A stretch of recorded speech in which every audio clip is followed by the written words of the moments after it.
चीज़ों को, जख्मों को, दर्द को सुलझाकर उसे छोड़ देना, रिलीज कर देना। और कई बार अगर ना सुलझे तो भी सही वक्त पर वो समझ आ जाएगा। इस चीज को समझते हुए उसे रिलीज कर देना कितना कितना जरूरी होता है।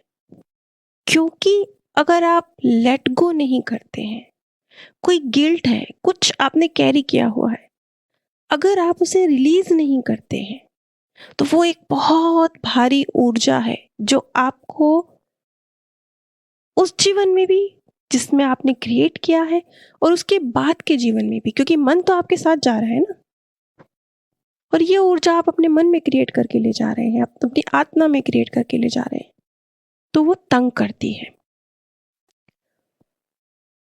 इस केस से हमें समझने को मिलेगा कि हमें किस तरीके से जो इमोशनल दर्द हैं, जो हमने पता नहीं कब से, इस जन्म से या पिछले जन्म से, जाने कब से कैरी किए हुए हैं, उन्हें कैसे रिलीज करना है, क्यों रिलीज करना है।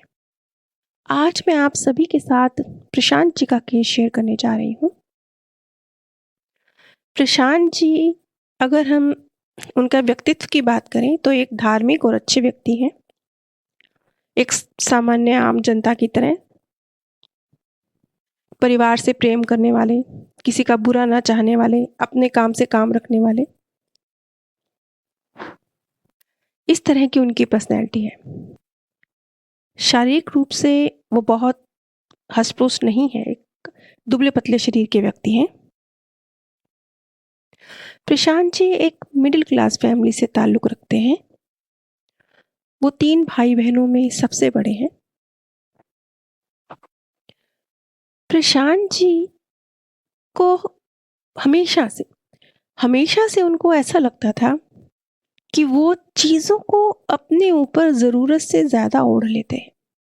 जैसे कि क्योंकि वो घर के बड़े बच्चे हैं, तो सामान्यतः माता-पिता भी बड़े बच्चे को ये ज़िम्मेवारियाँ दे देते हैं, कोई विशेष बात नहीं है छोटे भाई-बहन की देखभाल करने की। लेकिन वो इन चीज़ों को बहुत ज़्यादा सीरियसली ले लेते हैं। इतना ज़्यादा कि वो एंग्ज़ायटी क्रिएट कर लेते थे। वो अपना भी सब कुछ छोड़ के, अगर मम्मी ने बोला है कि छोटे भाई-बहन का ध्यान रखना है, तो वो फिर उन्हीं के इर्द-गिर्द घूमते रहते थे। देखा जाए तो ये एक अच्छा बड़ा भाई होने की निशानी है, लेकिन एक सीमा तक। अगर आप इतना ज़्यादा इर्द-गिर्द घूम रहे हैं कि आप उनकी स्वतंत्रता का भी हनन कर रहे हैं, अपने जो सामान्य कार्य हैं उनसे भी पीछे हट गए हैं और एंग्ज़ायटी भी क्रिएट कर रहे हैं, बेमतलब का डर क्रिएट कर रहे हैं, बेमतलब की नेगेटिव विचारधारा, कोई कुछ हो ना जाए, अरे मेरी ड्यूटी है, वो गिर ना जाए, उसे चोट ना लग जाए, मेरी ड्यूटी है। एक सीमा तक ये बहुत अच्छी चीज़ें हैं, ज़रूर इंसान को ज़िम्मेदार होना चाहिए, लेकिन अगर ये चीज़ें सीमा से बढ़ जाएँ तो गड़बड़ है। जैसा कि चाणक्य ने कहा है कि अति हर चीज़ की बुरी होती है।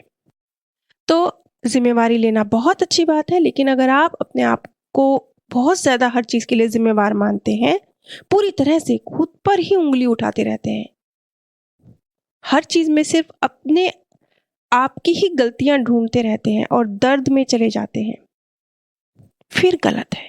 क्योंकि कुछ भी अगर गलत हो रहा है, मान लेते हैं आपसे भी कुछ गलत हुआ है, कुछ उसमें परिस्थितियाँ रही होंगी, कुछ उसमें आपके कुछ आर्थिक, भावनात्मक हालात रहे होंगे, कुछ उसमें सामने वाले का रोल रहा होगा, कुछ उसमें आपकी मजबूरियाँ रही होंगी, कुछ उसमें आपकी नासमझी, अनजाने में किया हुआ कोई फैसला वो रहा होगा।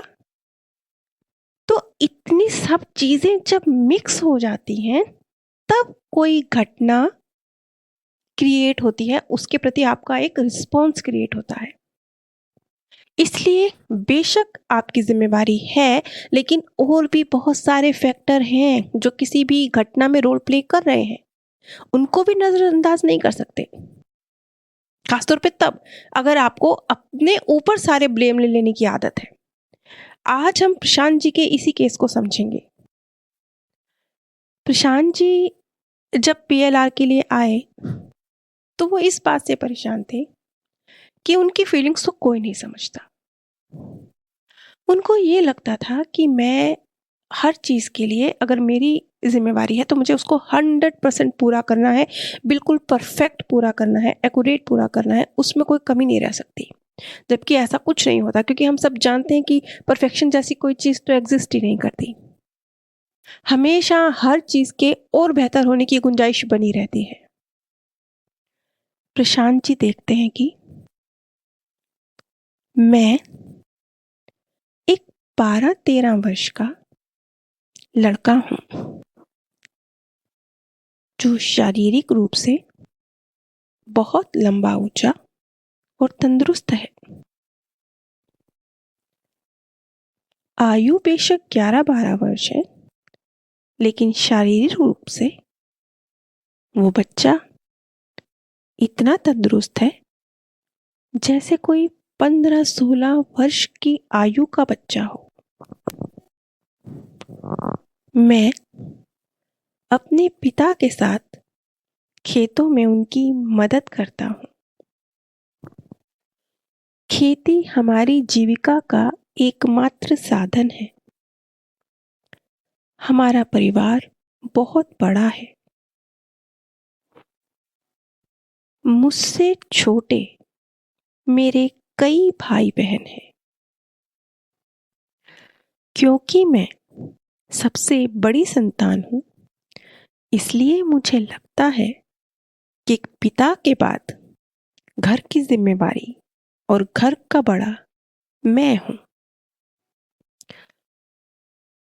और इसी कारण मेरे अंदर अहंकार का और क्रोध का भाव भी है, क्योंकि मैं चाहता हूँ सभी मेरी बात माने।